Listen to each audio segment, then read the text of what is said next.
विरोधी पक्षनेता म्हणून आहे. विरोधी पक्षनेता म्हणून जेव्हा तुमच्या नावाचा उल्लेख झाला, कसं वाटलं हो बाबू?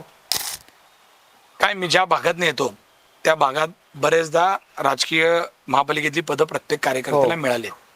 नानासाहेब काळे असतील, त्यांना 2दा महापालिकेचं कॅबिनेट म्हणून काम करण्याची संधी मिळाली.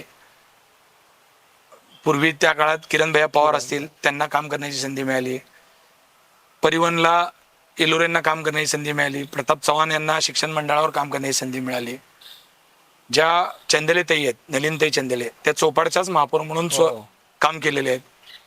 इंदुसबाई शेख यांनाही सोलापूर महापालिकेत त्यांच्या परिवाराचा मोठा दबदबा आहे.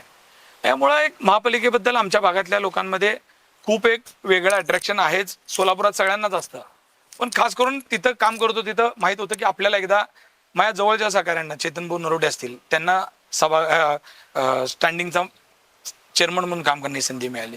त्यामुळे मलाही असं वाटायचं की आपल्यालाही कधीतरी महापालिकेत पदाधिकारी म्हणून काम करण्याची संधी मिळाली पाहिजे.